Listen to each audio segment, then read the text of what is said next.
তবে তার প্রেক্ষাপটে আমি আরেকটা কথা বলে আপনাদেরকে শোনাই। বলবো কি? সেটা হচ্ছে, কিছুদিন আগে আমাদের আওয়ামী লীগের সাধারণ সম্পাদক ওবায়দুল চাচা মঞ্চ ভেঙে পড়ে গেছিলেন। এটা কি আপনাদের মনে আছে?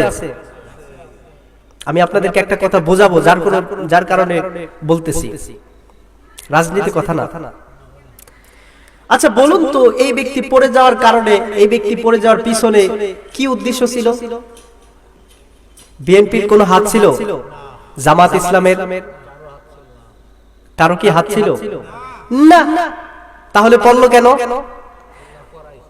না, বলে পড়েছে এই কারণে, ওই মঞ্চে যতগুলা মানুষ ছিল প্রত্যেকটি মানুষই নিজেকে নেতা বলে দাবি করছিল,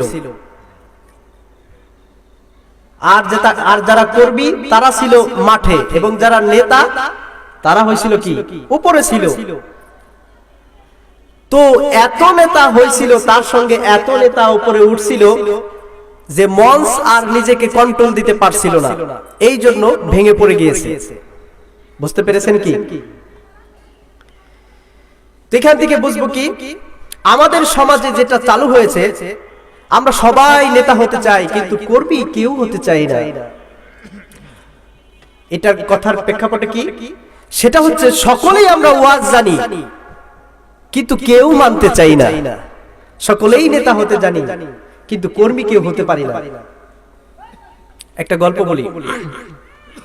এক হুজুর, একজন পীর সাহেব হুজুর, তো তিনি মাগরিবের নামাজের পরে বয়ান করবেন, এভাবে উঠে বললেন, স্টেজে উঠে বললেন যে আমি তোমাদেরকে এমন একটা কথা শোনাবো যে কথা পৃথিবীর জমিনের কেউ শোনে নাই। কে বললেন? হুজুর বললেন যে আমি তোমাদের কাছে এমন একটা কথা, এমন একটা বাক্য আমি তোমাদেরকে শোনাবো যে বাক্য ইতিপূর্বে কেউ শোনে নাই। তখন পিছন থেকে এক ব্যক্তি এসে বললেন, হুজুর এই বাক্যটা তো আমি আগেও শুনেছি। হুজুর বললেন, কি বলো? তিনি বলেন, হ্যাঁ আমি কথা শুনেছি। হুজুর মনে মনে চিন্তা করলেন, আমি যেহেতু এমন একটা কথা তোমাদেরকে শোনাতে চেয়েছি যে কথা পৃথিবীর জমিনের অন্য কেউ শোনে নাই, যেহেতু তুমি শুনে ফেলেছো ও কথা বাদ দিলাম, ও কথা বলবো না।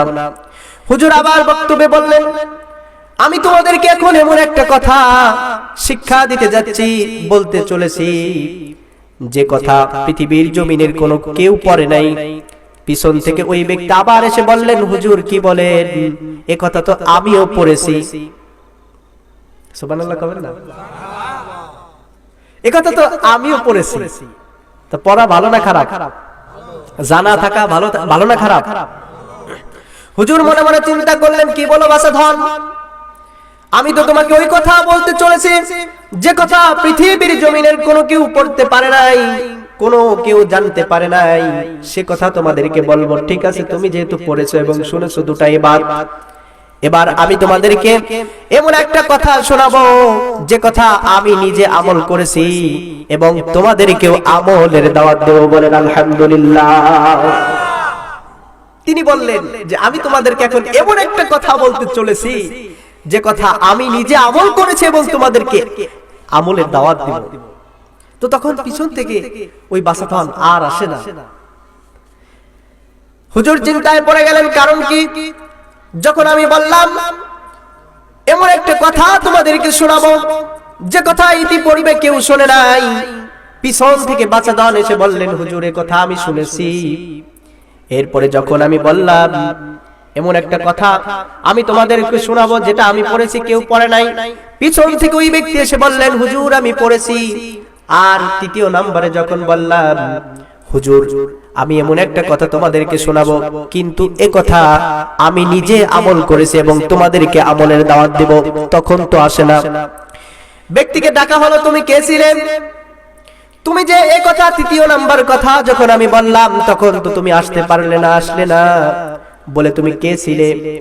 উত্তর দিল, হুজুর আমি তো ছিলাম মিস্টার ইবলিস। কি ছিলাম? মিস্টার ইবলিস। তাহলে ইবলিস ছিল পণ্ডিত, শিক্ষিত ছিল এবং জানতো পড়তো বুঝতো, কিন্তু একটা জিনিস তার মধ্যে অভাব ছিল, সেই জিনিসের নাম কি? আমল। সেই জিনিসের নাম কি? সবকিছু জানতো এবং শুনতো, কিন্তু সে আমল করতো না। আমল করতো না, এই ব্যক্তি জানছে এবং শুনছে কিন্তু আমল করে নাই, এর জন্য সে ব্যক্তি কি জাহান্নামী না জান্নাতি? আরে ভাই আওয়াজ দিয়ে বলেন না, জাহান্নামী না জান্নাতি? জাহান্নামী। তাহলে এখন যদি আমরা জানলাম আর শুনলাম আর পড়লাম বুঝলাম কিন্তু মানলাম না, মিলে গেল কার সাথে? সবাই নেতা হতে চায়, যার কারণে মঞ্চ ভেঙে পড়ে যাওয়া লাগে। কেউ চায় না আমি কর্মী হব। সকলেই ওয়াজ জানে, সকলেই ওয়াজ জানে, কিন্তু মানার খুব অভাব, মানতে আমরা পারি না, ঠিক কিনা? তাহলে এইখানে যারা আছে আজকে যে বিষয়ের উপর আলোচনা করব, এটা কি মানতে পারবো ইনশাআল্লাহ? আর আওয়াজ দিয়ে বলেন না মানতে পারবো? আল্লাহ সকলকে কবুল করুক, সকলে বলেন আমিন।